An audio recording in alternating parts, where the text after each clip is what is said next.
Welcome back, everyone, to Hearthstone Grandmasters. Our next match coming up is Nalguidan versus Zalae, a matchup from Division B, as both players will be looking to get their first wins here heading into the round-robin group stage. Division B, starting off with 0-2, is a really bad start, given that there's only so many chances that you get in order to get out of that relegation bracket. And so we'll see as the bans are in. Nalguidan banning the Priest, and Zalae banning Zoo Warlock, which is getting a lot of respect this weekend. Yeah, it really is, and I think it's lining up quite well against lineups that have like Highlander Priest and Druid in the same lineup, which is a lot of lineups. So it feels like it's needs to be drawing those respect bans. Zalae, though, I'm not sure if his lineup needed to ban Zoo Warlock because he does have like Tempo Mage and a sort of tempo variation of Rogue, which I think can deal with it. But maybe he thinks the inflection point of this matchup is whether or not he can take a win with Druid, and improving his chance to win with that Druid might be more important than making better matchups for the rest of his decks across the board. So. It's just a difference of strategy. Conquest bans are a lot of times flexible in that regard, where it's not necessarily about improving your overall win rate, it's about improving the win rate of your worst deck, because a Conquest lineup is only as good as its worst deck. Yeah, or at least a deck that's most vulnerable to whatever strategy your opponent's trying to craft. Yeah. As we go into game number one, Zalae started things off with his Druid. Oh boy, that is an expensive hand.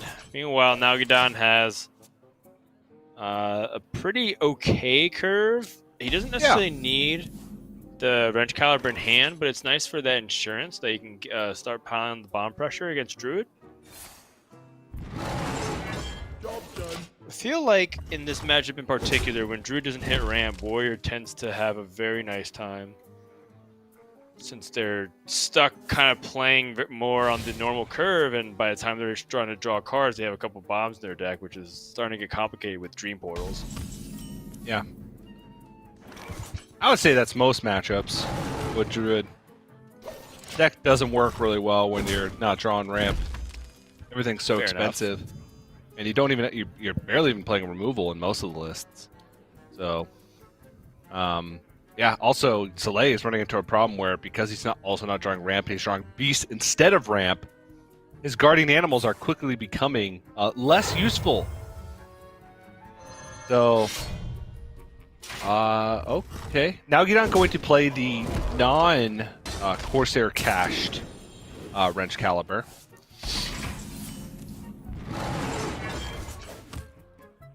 Trying to conceal the information and maybe make Zalae think that Ankar was the pickup, which...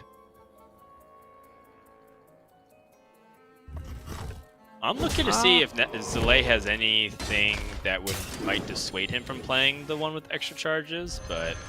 he just wants to swing twice and then re-equip, and then kind of go all in on this one, I suppose. Right. He just wants to get the swings out of the way, get a card out of his hand, essentially. Because if he starts buffing up the Wrench Caliber with less charges, he's just never going to...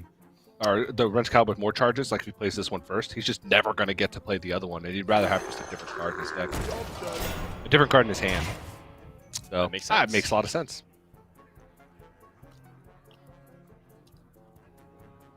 Now you can kind of see the impact of Corsair Cash's nerf, which already was significant, but not having the extra damage means that Wrench Caliber is not a 5/4. Can't chop through as efficiently as it used to. Still though, Nalguidan can get that bomb chugging along, especially with Blastmaster Boom in hand. He's very much incentivized to keep pushing those bombs out and shuffle them into the deck. Zalae finally starting to get online by playing stuff, but oh my gosh, Desert here.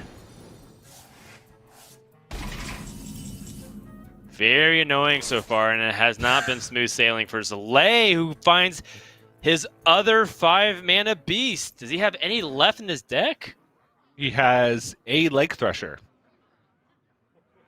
That is it. Great. So we'll draw that next turn, and then the set will be complete. All 5 pieces of the puzzle. I'm wondering if he does draw Lake Thresher next turn, if you could even concoct a worse draw for Druid if you tried. Yes, the second Guardian Animals. Instead of Overflow? No, you hold on to Overflow instead of the Crystal Power. Instead of the Crystal Power. Gotcha. And then I would say Savage Roar instead of the animated Still broomstick. removal. Still playable. I mean, I'm saying instead of the Broomstick. The Broomstick actually gives things like Twilight Runner Okay, yeah. some usefulness. I would say, Savage Roar. If you're going to copy my homework Mount next time, Seller. TJ, make it more discreet. I'll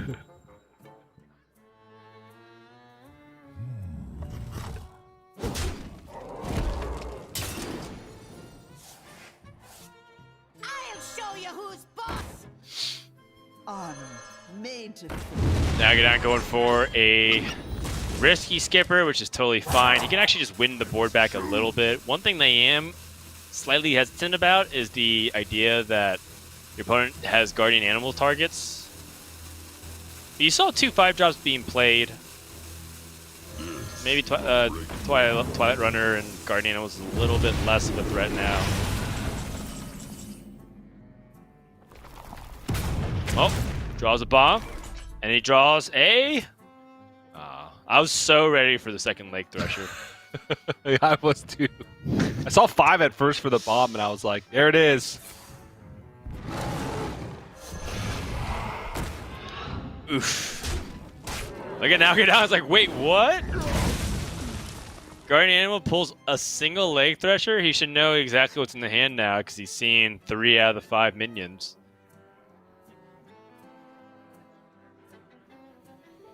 Of course, our cash a dead draw, but it's turn 7.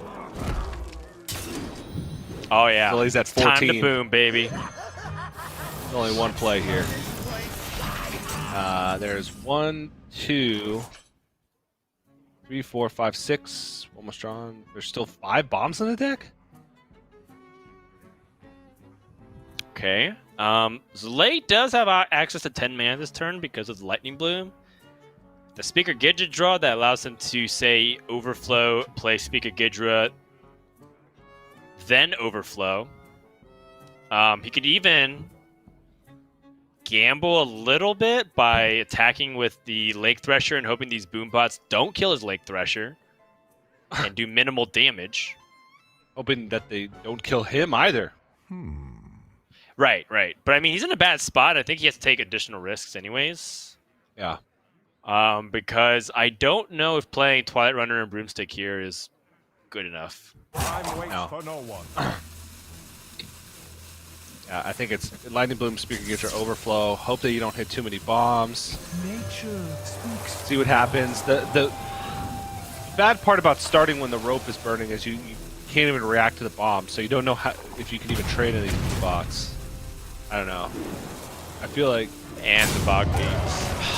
Yeah. Bog Beam and Iron Bark and second Bog Beam.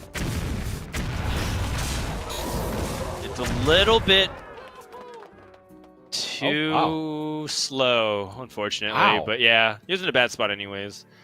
Wow. Well, 3 of those bombs hit for 1? Oh, did it? Yeah. 1 hit his face for Jeez. 1. 2 hit the Speaker Gidra for 1. And then 1 killed off the Lake Thresher. That's pretty good outcome. Pretty close to ideal, yeah. So, the awkward part about Nalguidan, his hand here is that he doesn't have a way to get another charge from. Oh, never mind. What were you saying? Nope. Forget I said anything. He doesn't play a natural Fort Pillager in his deck, by the way. Plays an Evil Quartermaster and a Coerce at the 3 spot. A little bit extra removal. Okay. Zalae finally... Oh, never mind. He's overloaded for 2, but I'd say finally, like, access the mana that he really needs.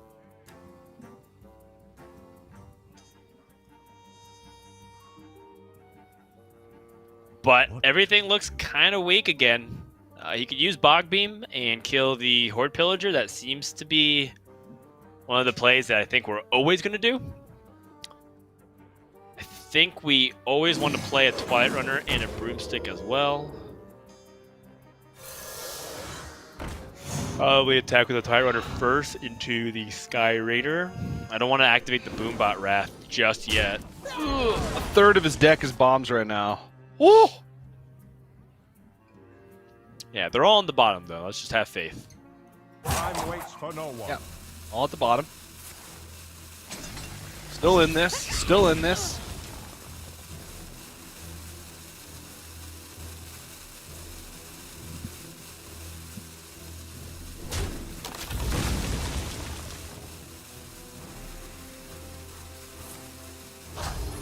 Also, always the potential for Exotic Mount Seller to get a bunch of Zixors. All right, well, Execute ends up being a pretty sick pickup, although Nalguidan had the Twilight Runner covered through Shield Slam. Yeah.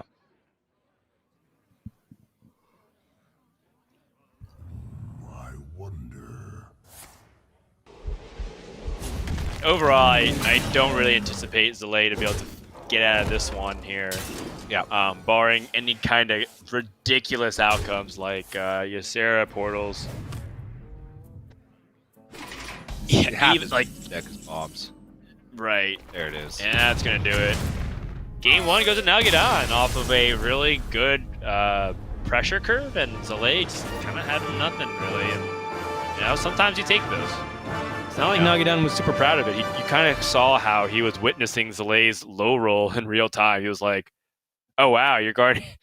Not only did you have a bad hand, but like guardian animals pulled only 1 minion, and it's clearly something that you were kind of ramping up to.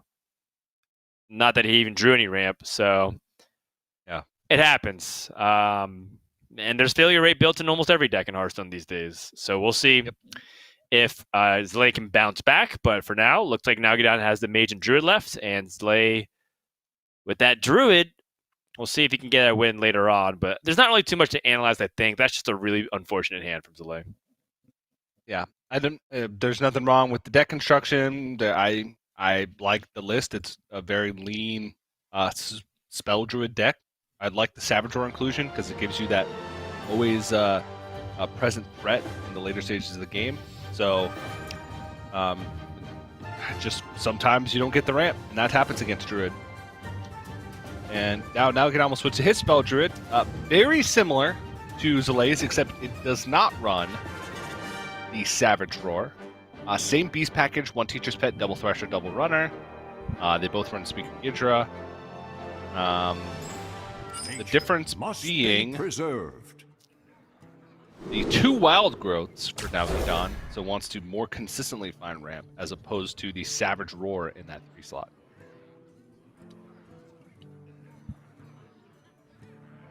It's a 1 card difference, but honestly, it ends up being pretty big because while Nalguidan hits ramp more consistently, Zalae, any board that he sticks can pressure lethal at any point in the game. Yeah. It has more finishing potential, that's for sure.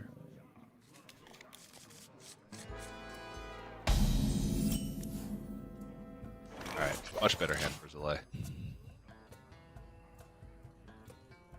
It's a better opening hand, but Nalguidan's hand is also looking mighty fine as he does have the nature studies into the Wild Growth, finds Breath of Dreams, but he has no dragons, and he's not exactly playing the Malygos dragon version. You got to take a look at his deck list. It's exactly the kind of deck list that Zalae's playing with the spell, synergy, and Mount Seller. Got just Ysera. In that case, what's the choice here? Germination or War the Expedition? I kind of like Germination only because if you're like ahead, let's say Nalguidan's thinking optimistically and saying like, well, Wild Growth lets me get ahead. I can play Lake Thresher. It just gives me more minion pressure. The thing about Worthy Expedition is that it just feels like there's a lot of junk that you don't really need. You know, there's like like Rising Winds. You don't really need that as much. I guess card draw is still pretty solid.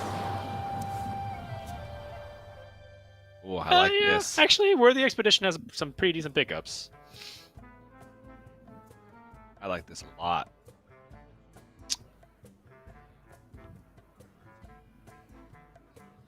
Very difficult to Gidra on remove. 3. Yeah. Instead of the Wild Growth, this forces Bog Beam, Coin, and Hero Power. And Zalae with Wild Growth last turn didn't even have a real follow-up. It would have been a superior Gidra follow-up with like Iron Bark, if that, like if you want to do that. So now just gets to play Wild Growth anyway. Didn't really miss out on much, and forced Nalguidan to have the answer. And even if he had the answer, forced a coin as well. I guess the nature studies, you know, could have made some difference, but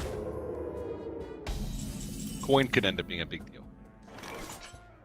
Right. Okay. Finds a Lightning Bloom to play Guardian Animals, but doesn't have a target to rush into, which is tricky because Guardian Animals really needs to have those targets, otherwise they just summon minions and it's a lot less impactful. He knows Nalguidan is also going to attack next turn, so if he holds on to Guardian Animals one more turn, he's going to have something guaranteed. Plus, with the double Thresher build, he has the ability to most likely pick up a Lake Thresher compared to other deck lists, and then use it to AoE down Nalguidan's board. Whew. Okay, question. What if Nalguidan doesn't attack?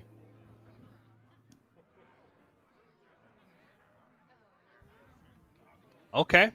What do you do then? Do you just play Overgrowth? Ramp. Ramp and Worthy Expedition. Okay. Yeah. No, that makes a lot of sense. Nope. So what I like about the non-attack is that you're gonna still kind of run into hand space issues with the card draw, and like the delayed card draw is still gonna be just as effective. Oh jeez. Shando Wild Claw. Too bit. Oh, he can actually play that right now with a Twilight Runner. Waits for no one. Also, wow, that actually would have been so sick if he had he wanted to draw first to see if it changed his play, and it's a little bit of a catch-22, right? Because he wouldn't have the Lightning Bloom otherwise. But I mean, Shando is pretty interesting here. Yeah, I mean it's a 3-mana 6/7 that also draws 2 cards. I really like that. Yeah, but it's gonna die here. Yeah. Actually, that's a full clear. Holy moly. Right. So this was like the thing that I was kind of talking about, which was if Nalguidan chose to wait a turn, it's almost certain that Zalae has to play something like Guardian Animals. I don't think he wants to float that.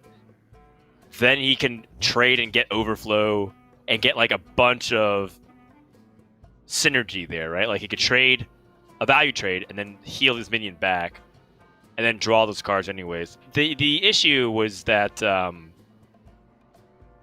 you know, one, he doesn't know that, and two, if Zalae had a other turn like let's say he like Lightning Bloom then play Ysera Unleashed, then he's kind of behind at that point.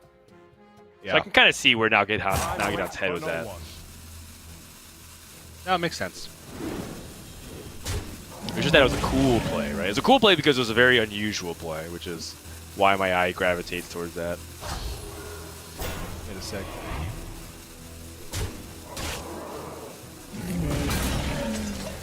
I just wanted to make sure that the Thresher didn't die. Okay. Wow. Double the Guardian Animals now. Funny enough, for the same reason as your reasoning for not attacking out with the Twilight Runner last turn is why I didn't want to keep this alive this turn.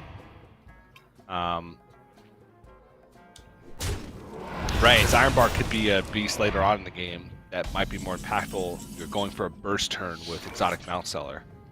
Right, exactly. It is interesting, and it kind of just shows that these two players are approaching the matchup from a different perspective, which is they want to have the biggest stuff that they can play and have big impact now. Versus, I guess, like, you know, the approach that we're talking about is a lot more about disruption and, like, what can we do to really make other Druids' life difficult while still being proactive ourselves. Yeah.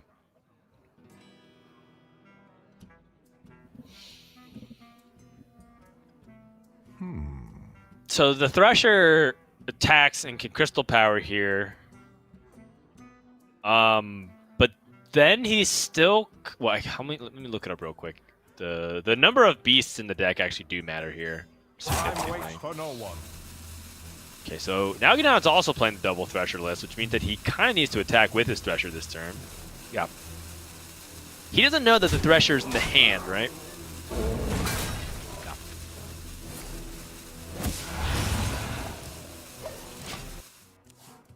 Okay.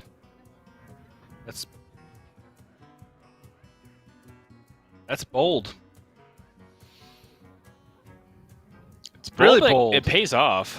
It does pay off, but like Lake Thresher's in the hand, and if for some reason this Twilight Runner did not get to attack, look at Zalae's hand. Nature speaks through us. Yeah, I would have been pretty tempted to trade the Twilight Runner simply because of it. It's actually so funny, right? Like, both players took opposite stances of what we're talking about, which was, I was like, okay, like, now you don't want to attack to disrupt them. And then Zalae was like, oh, I'm actually not going to attack when I felt like you should have. Because if the Lake Thresher actually had been drawn, this would have been devastating. Yeah. And now his gamble has paid off, but this is still a really big Gidra that he needs to deal with. And that requires him to invest his animated Boomstick this turn. Yeah. He could draw first, see if he hits Exotic Mount Seller. If he hits Exotic Mount Seller, this board becomes quite nice. Doesn't hit any other minions. Oh, Starfall. Or Starfire, even, just to get this card draw going. Yeah, I want to find some minions. I want to find some threats.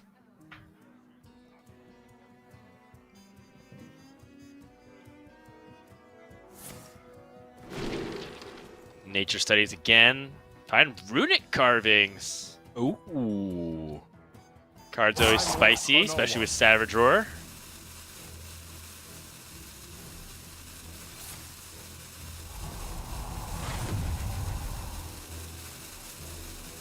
All right. And, Finally finds a threat. Right.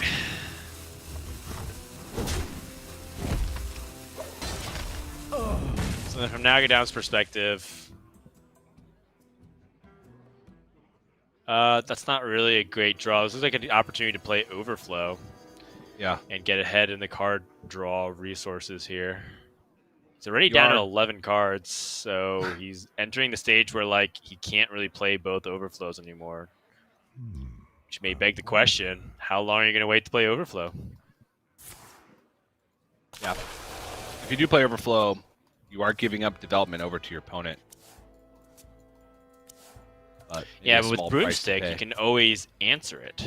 That's true. Which is nice. That's true. Nature Studies could be used here. He's at a full hand. He really needs to find a way to dump. Or does he? Is there any card that in this deck that he absolutely does not want to burn right now that he needs? Maybe second Mount Seller.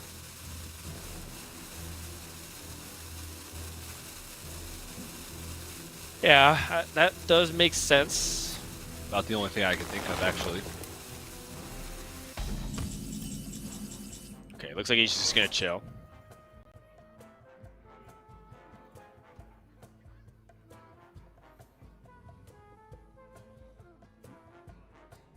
My dream is I like the Ysera this turn here. Now Zalae can set up 3 waves of board. The Ysera board, the Exotic Mount Seller board, followed by the Runic Carvings board.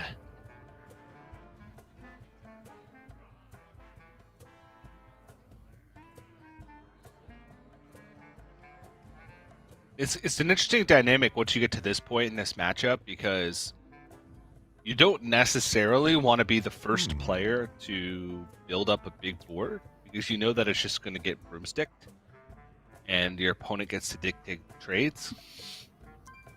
Like in the past, in this situation, players would go for exotic counselor. They'd want an initiative, whereas Ysera doesn't guarantee your board right away, whereas exotic counselor would. But nowadays, you don't want to do that. Because if you play exotic counselor first and cash in with all these cheap spells, your opponent does the same things back, but then gets to decide how they want to trade over. And they get to utilize their abilities. Time waits for no one. Prepared. Yeah, that's a good point. Definitely a little awkward sometimes of who wants to be the one taking initiative versus not. This ends up being pretty close to ideal for Nalguidan.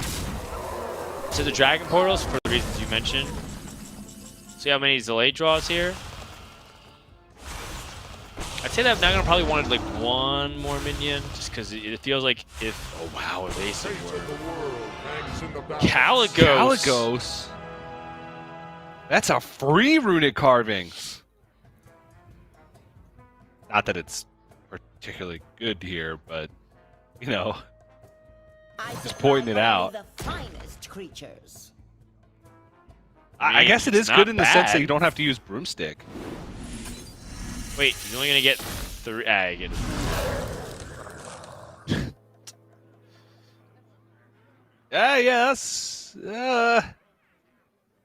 meh. I don't know. So trade.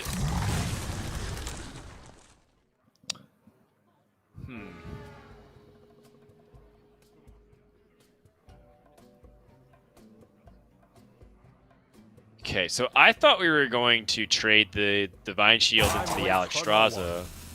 But maybe he's intending to not actually trade the Divine Shield at all to make life difficult for his opponent. For some reason.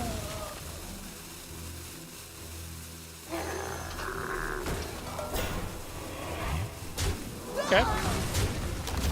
Okay, this ended up doing something similar either way. Yeah. It's a big board regardless. Yep.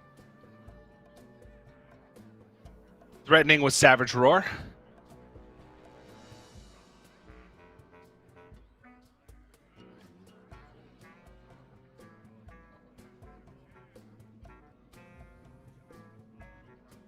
What to do?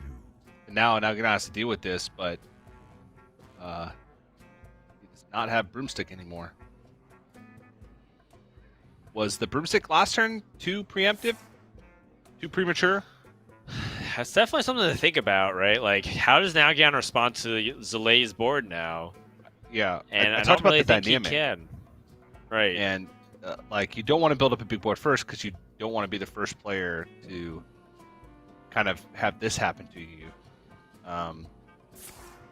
And he was just taken off a 4/12. Time waits for no one. Which, sure, it's a big minion, but, I mean, in the grand scheme of things, it's not touching your Alexstrasza. So he's got to go for Overflow. I guess it wasn't, because now he's guaranteed Broomstick, but he needed to do this faster. No, he's not guaranteed Broomstick. When he played it fast. I was like, well, if he fills up his board, did he get all of his attacks off? I don't think so, based off the way he's kind of gesturing here. Really needs to move faster if he's going to be doing that, because we all know that Ysera's animation length takes a long time. Yeah, I don't blame him. It's some complicated board states, and you just want to make sure, but it looks like he could have cleared the board if he actually got his Broomstick combination off. Yeah.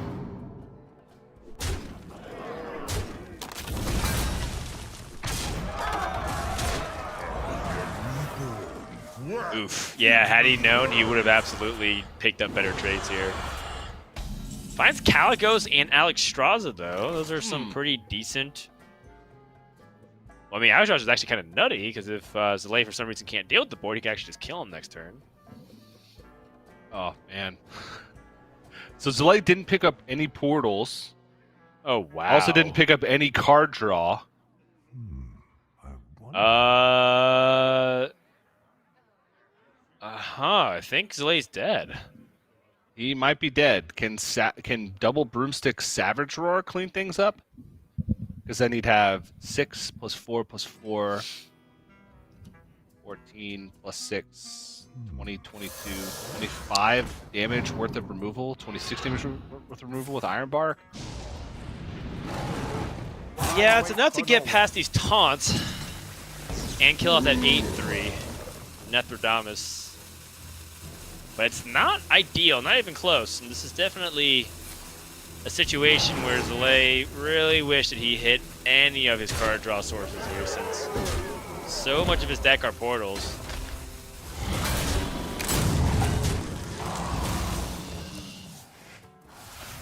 And I guess if you're Nalguidan,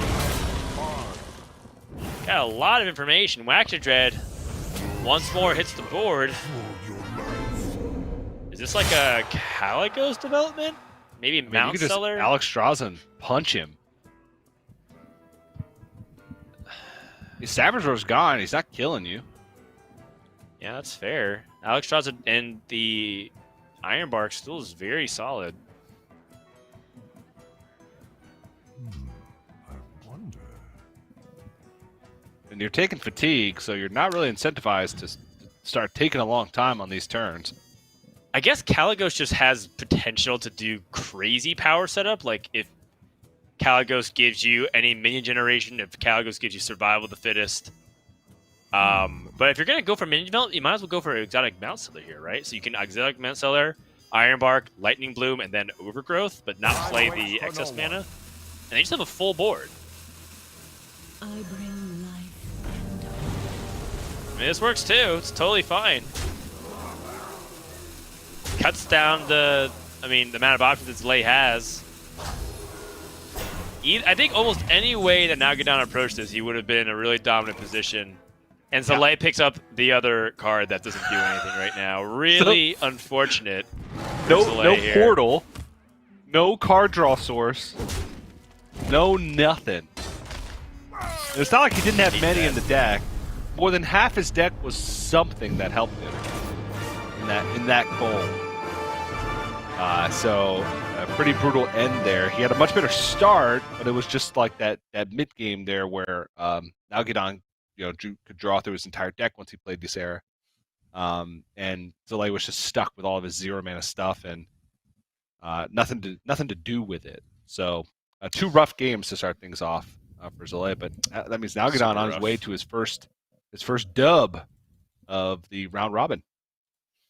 Yeah, that's right. And all he does do is win with his Mage deck remaining, and his Mage deck does have some of that top end that I'm starting to become really fond of, which is like Archmage and Tinnitus. In those Mage deck, you're not really playing like that Dragon package whatsoever with Cobalt Spellkin.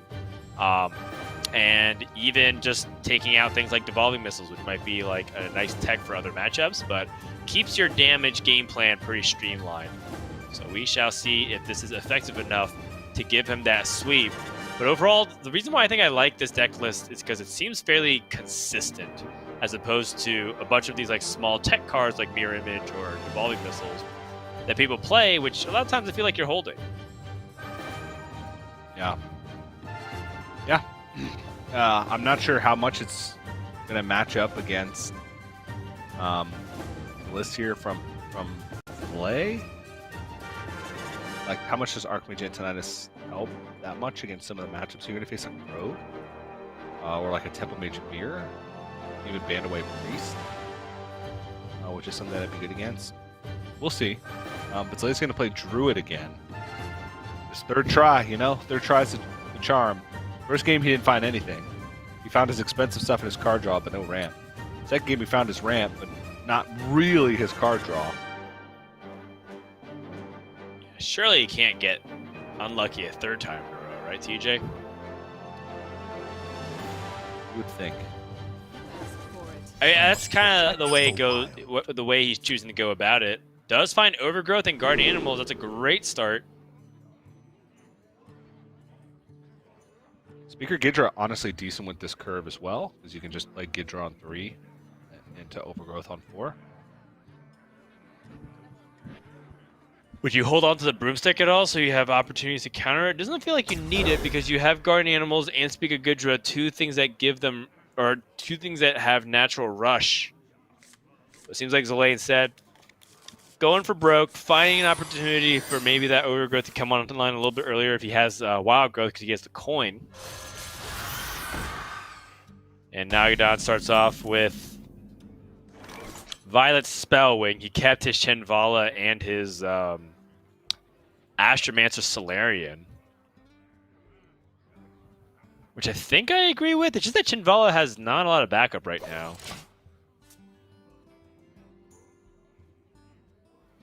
I will crush your delusions of Man, that's pleasure. backup, right?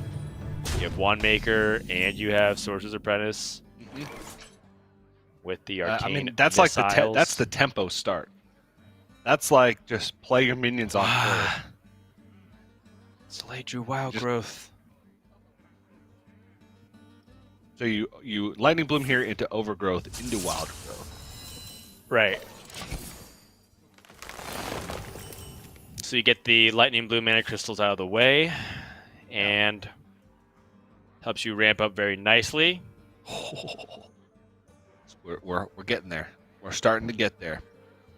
So you drop the Shinvala, and then next turn Cold in here, or is it just me? you go in with the Sorcerer's Apprentice. Whew.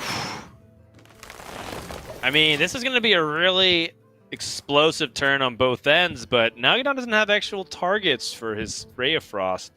This is true. I mean, he can Ray of Frost his own Violet Spellwing.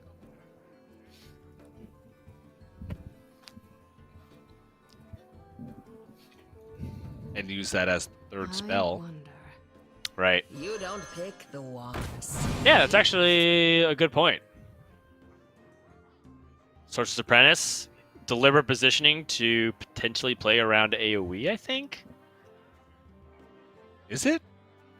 That's what I'm kind of wondering. Is it actually playing around it? No. Pretty sure that's the worst place for the Wand Maker. Okay, that's not- deliberate positioning. Well, yeah, it's not the worst because the 5/5 will summon to the Ray of Chenval. Yeah. Ah, yeah, you're right. I think the Sorcerer's, like, just spreading out Shinvala and Sorcerer's Apprentice was the most necessary part about this. Right, we could still Twilight Runner into the Chenvala and just move on from there. Yeah. Whoa, interesting. Broomstick means that Zalae has an addition, a different kind of plan available too on the following turn with the exotic Mount Seller. No Twilight Guardian or Twilight Runner.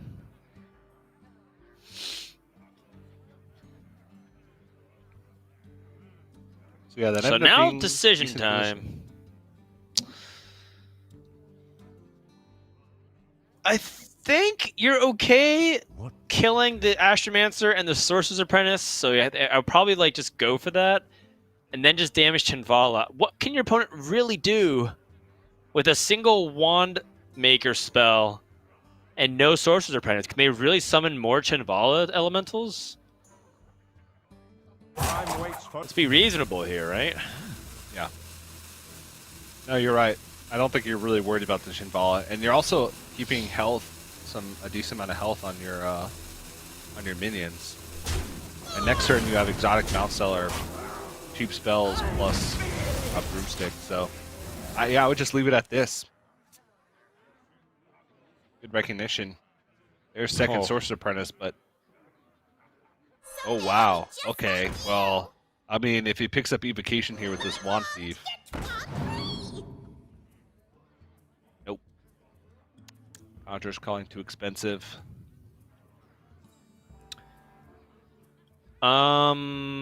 Primordial Studies might give him some important resources if he's able to find a Steward of Scrolls or even another Astromancer. Okay. We're already in a desperate territory where I think he might have to do it. Play Astromancer. Then Brain Freeze. Oh, he doesn't have a. That's the second. That was the first spell.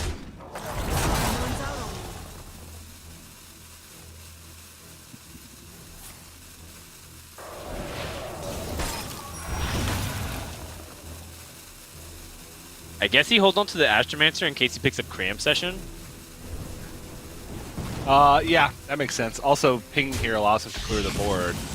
Maybe his Sorcerer's Apprentice protected? Ooh. Whew. That's a really Ooh. good follow-up. So Zalae could this turn play Mount Cellar, Coin, Innervate, whatever. Then play Ysera Unleash the following turn. And Nalguidan has no more card resources. He's just like completely went for the temple line, and he got punished pretty hard by the Twilight, by the Guardian animals, even without Twilight Runner. Oh, Flawless Pride will pull a broomstick too.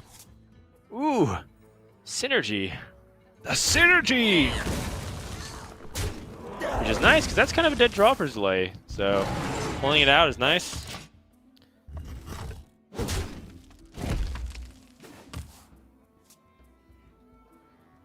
Hey, rewarded. Look at that.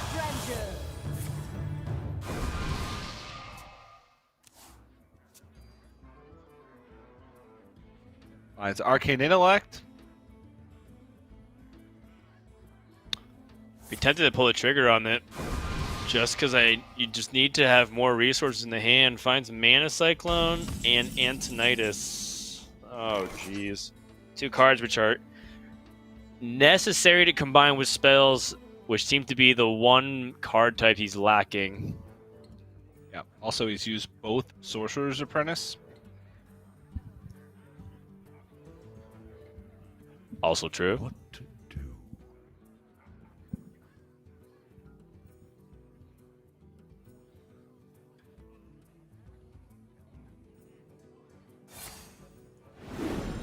No, he's targeting tonight is not doing much. Oh boy. Yep, this is looking awkward. And the board's just going to continue to get bigger. Yeah. And bigger with the Iron Bark. Yeah. And Okay, going for we're this for delay over the Ysera specifically just to set up a 2-turn lethal, right? Yeah, we're in territory where we really need to find Solarian Prime on the top of the deck.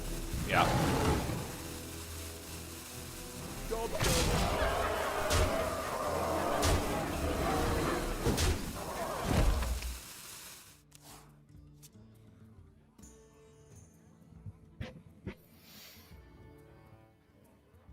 Yep, this is looking pretty bad. All right.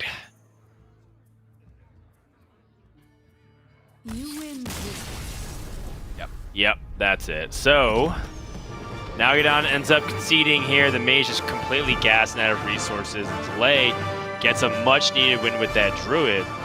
But, you know, it's just the beginning, right? He needs to find even more stuff going on here because he can't really just win that with this Druid and the series is over. He has to take on this Mage 3 times. And sometimes Mage is just dominant and you can't really stop them with, like, ridiculous card generation hands. So Zalae, especially if he goes to the mirror does seem these days to be quite unwieldy. So he ends up going for the rogue, which I like better. Yep. Still going to be a little tricky, though. Yeah, this rogue deck, though, does have a lot of, like, big... It also, like, Mage has these huge, powerful swing turns. Or even if you don't want to call them swing turns, just bursts of power. With Source Apprentice Mana Cyclone. Rogue also has that with Questing Adventure, Edwin Van Cleve, to an extent, like Shadow Jewel Hernar, and all that stuff can be made even more possible by the fact that you have Secret Passage in the deck. So you have a lot of disruption. You can be a lot more aggressive than the Mage can be, while still having those powerful turns that they can have. So as long as you can just do everything slightly faster than them, I do like this matchup for the Rogue. But Nalguidan's on coin, that's good. Source Apprentice and Open Hand, also good. Opens up some options.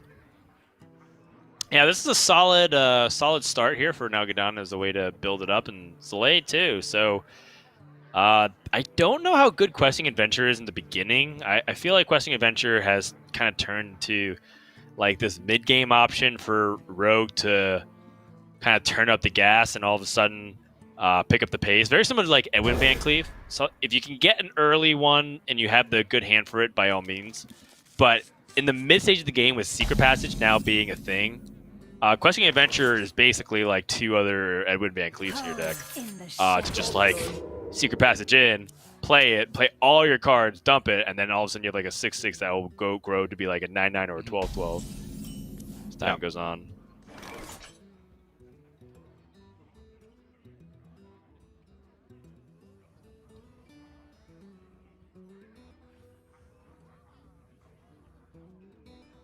No coins in hand.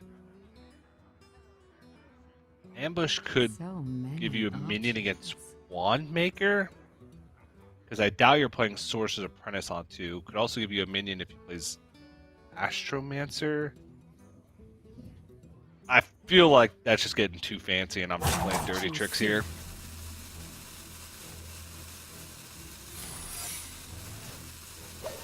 Alright, never mind. Interesting. Yeah, Ambush is particularly intriguing to me because I think Zalae is like favoring the tempo and thinks that this is going to just be the best way to put pressure on, which I guess makes sense, right? Like if you think about what an aggressive deck wants to do, it wants to develop first and then draw cards later. Compared to like, like Tempo Mage that wants to do things in the opposite order. So I think this is really good recognition of what his deck's trying to do, and leaning into that strategy.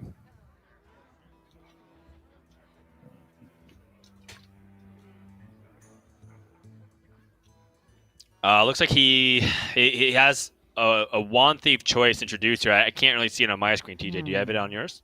I do not. Okay, so whatever it is, it's prioritizing probably like card draw a little bit less now, and a little bit more on like how he can fight back against Nalguidan's board, which I think he anticipates potentially some big explosive potential, given that he's on coin and he has Wand Maker now. Brain freeze. Huh. I'm really curious what the options were. Right, Brain Freeze doesn't exactly lend itself to being super powerful unless you need to like pick off a Sorcerer's Apprentice or finish off Chenvala. Yep.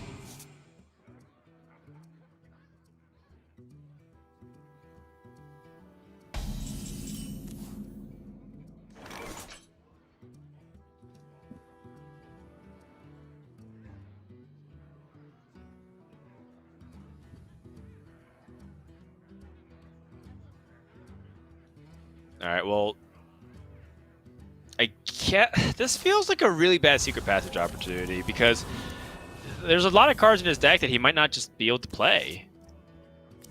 But it looks like he doesn't feel like he has better options. Oh, jeez.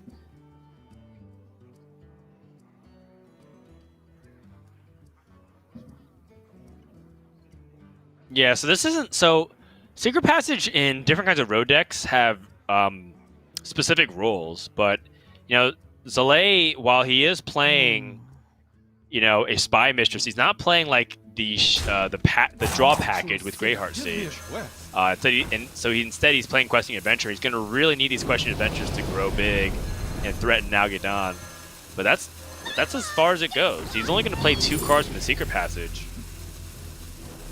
I guess he gets a card. This could be hard for, like even a small questing can sometimes be difficult for mages to reach. They don't run direct removal. They run freeze, they can stall. Well, against Nalguidan's mage list in particular, the strategy is actually very effective from Zalae because he's not running things like Devolving Missiles. Instead, he has a greedier top end like Archmage Antonidas. So, you know, Zalae making a calculated risk, and it looks like it's going to pay off here because he does not have an answer to that questioning adventurer.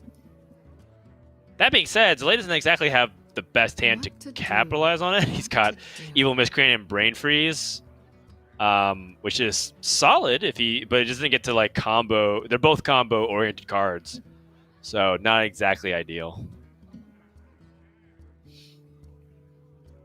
I'm wondering if Nalguidan wants to move in soon with his Sorcerer's Apprentice. I mean, he does have 3 spells here with Coin, Font of Power, Learn Draconic, but like that's it. He stops there. Trick Totem. Trick Totem. Like he stops there. He's no payoff, no Mana Cyclone, no. Right. So he does have Ras, and I imagine that he's hoping Zalae would take trades, and then he can use Ras to maybe clean up. Maybe? Does seem optimistic.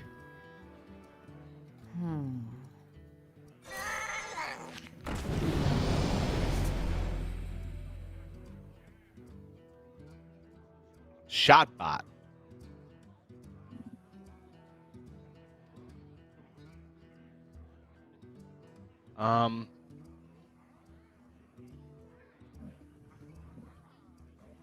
Just I guess I kind of like Evil Miscreant here. Getting a Rusher would be, or getting the Goblin Lack would be really big. Okay. Yeah. It's honestly not bad either, but Brain Freeze here is totally fine. Yeah. They can trade. And right now, Zalae looks like he's running away with the game. Yeah.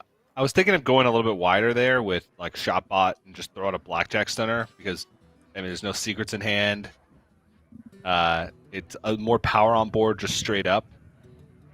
You could still play the Brain Freeze. Obviously, you don't get the Lackey, but you still can combo next turn.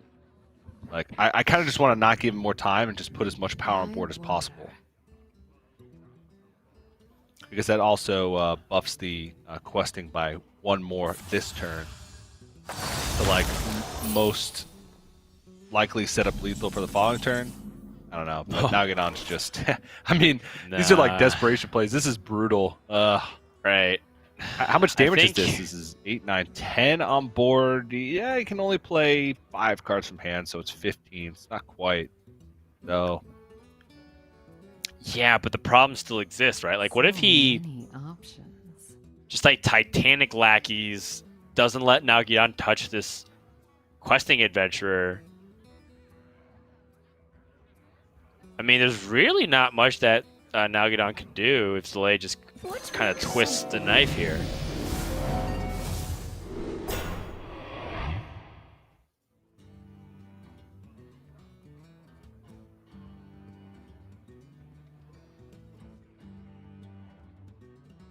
Ooh.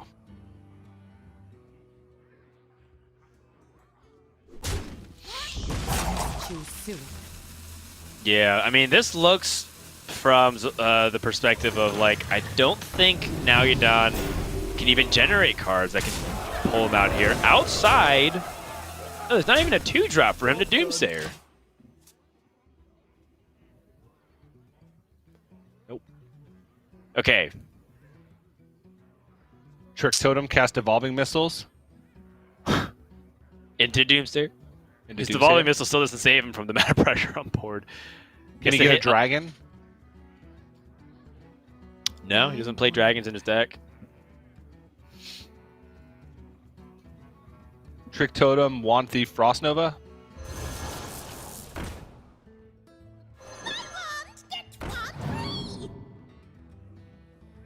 Blizzard. Okay, so if Trick Totem casts Frost Nova, or Devolving Missiles hits Evil Miscreant into Doomsayer. Whew. I mean, this is... We are reaching, TJ. I don't know, Dan. I mean, what else? I mean, it can even cast like Raid Freeze or Ray of Frost. At this point, if it just does something to the questing adventure to make it not attack, I'll be happy. Yeah, maybe ask it really nicely. There's so many things that Trick Totem can do, and those are very unlikely outcomes. Learn Draconic. He already Oh! has that. What if it just plays a side quest that you already have in play? Oh my gosh! does it mean? All right, that's game over. Game over. Yeah, he's dead. Going to game 5. As Zalae has tied it up, and now the Mage from Nalguidan is the one in danger of being swept here. Yep. As the Mage Mirror, we saw it before, can kind of get pretty clowny, you know, just with the amount of Solarians that get summoned, which can also generate puzzle box and evocation. It's just utter chaos at times. And so I'm going to say that the deck lists here, while it might skew a little bit towards one player or the other, I think it skews a little bit more towards Nalguidan because, you know, it's harder to answer a Archmage Antonidas. I would still say that that edge is so minimal that it might as well just be 50-50. Yeah. That's just my opinion, though. I'm sure some players would argue, like, no, you're actually gaining a few more percentage points by doing this instead. But There's actually quite a few differences in their lineups. Like no devolving missiles in Nalguidan's, whereas Zalae plays it. Zalae also has a mirror image. Nalguidan plays Wand Makers. Zalae does not. Zalae plays It Firebrand. is Nalguidan does not. Then there's the Archmage Antonidas. Nalguidan also doesn't play Jandiz, so Zalae is more of an actual tempo deck. right. Whereas Nalguidan is more all in on all the combo nonsense. And Fair enough. Has the Archmage Antonidas in the top end. So All right, well, we'll see if that ends up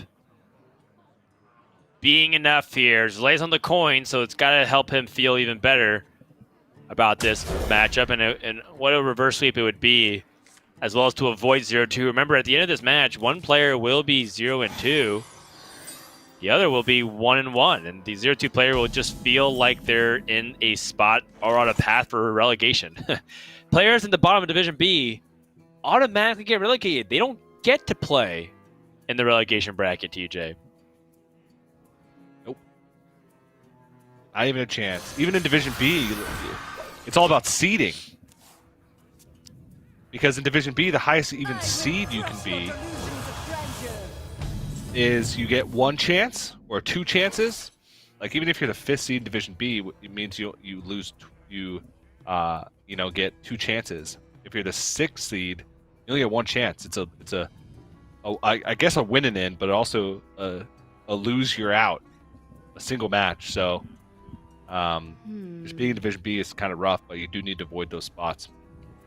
But let's take a look. Nalguidan, not on coin, but has minions to play. Another matchup where you can just kind of drop Shambhala because 5 health, very hard to deal with on this early on in the game. Zalae kind of looking for options here. He's got Firebrand and coin, so he's not really worried about falling behind on board. Because Adam, I would just taking a ping and trading over.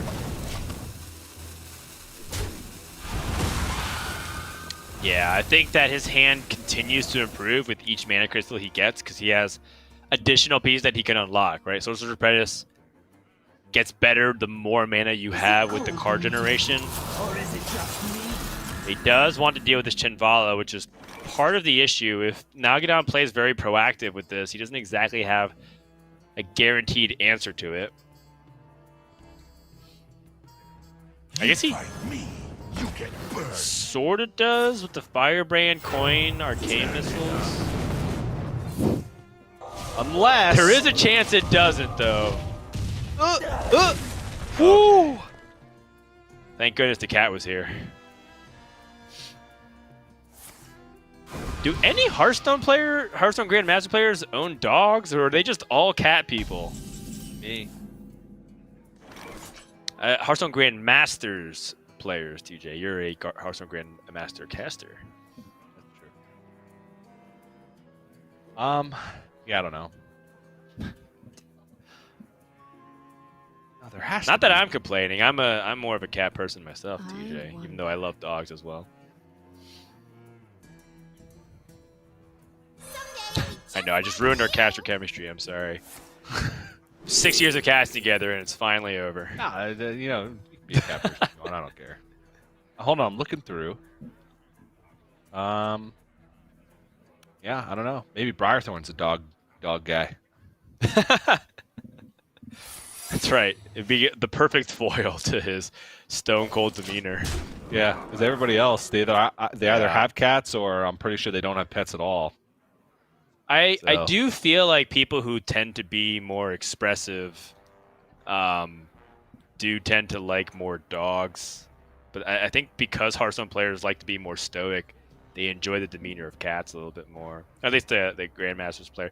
Of course, that's completely generalization, and I'm sure everyone's going to be like, well, that's not true at all because me and my friends are. But just noticing a trend here. I'm only pointing out the fact that it seems like a lot of Hearthstone Grandmasters players have more cats than dogs. I'm not exactly sure why, because dogs are pretty awesome. Not to get too sidetracked here, though, and Nalguidan as he tries to answer the Sorcerer's Apprentice, and he needs to remove it. But this Ray of Frost, which is kind of annoying for him to cast like this with almost no benefit, you kind of have to think about resource generation here in this matchup, and like how you want to squeeze out as much as you can from each card, because each card could be the key that, you know, essentially wins you the game. Every single card that you generate off of Mana Cyclone could give you like one step closer to like Puzzle Box, or just like Fireball and Frostbolt. So it's not really a good spot here for Nalguidan now that he's really far behind on the tempo game plan. Yeah, Zalae is kind of playing a threat each turn. You're ending on spell damage, meaning that ain't bad. With Raz on the board. Yes, and he's not going to be able to answer Raz. Or is he? No, he's not.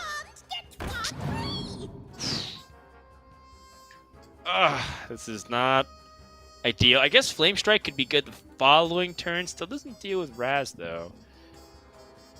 Flame Strike seems like the choice, though.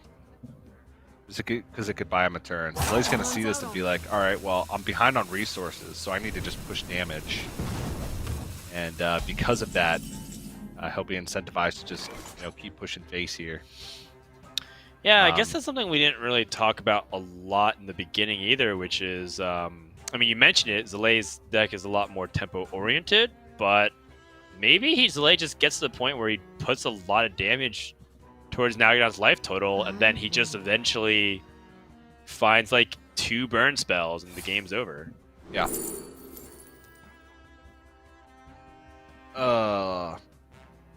Yeah, Learn Draconic really the only one that makes sense. I mean, this is probably just going to be Lab Partner, Pig Face, and push the 10.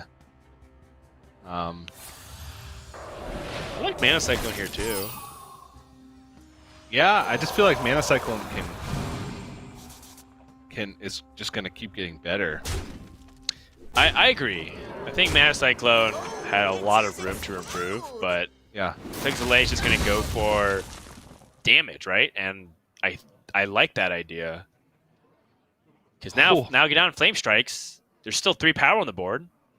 Yeah, 4 damage essentially. Like you're looking at 5 damage, and that's if Zalae doesn't have another spell damage meaning that he's hiding back. With ping plus and a turn effect. You can Onto totally power discover. can start picking up spell damage minions if he wants to go for that, but I imagine he could start things off with an Arcane Intellect. There's also the opportunity for him to just cash in on Conjurer's Calling here. Like Conjurer's Calling counterspell. Attack for 3, Conjurer's Calling counterspell. Ooh, I like that. I like that a lot.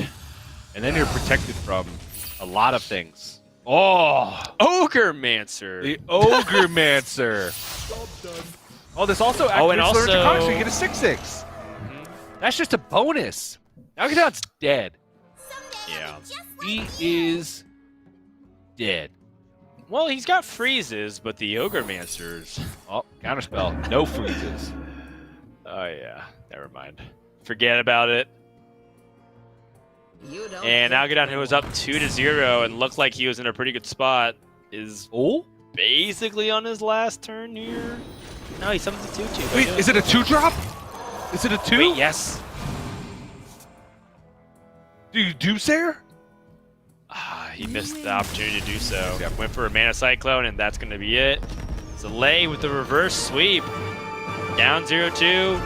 Able to beat Mage 3 times.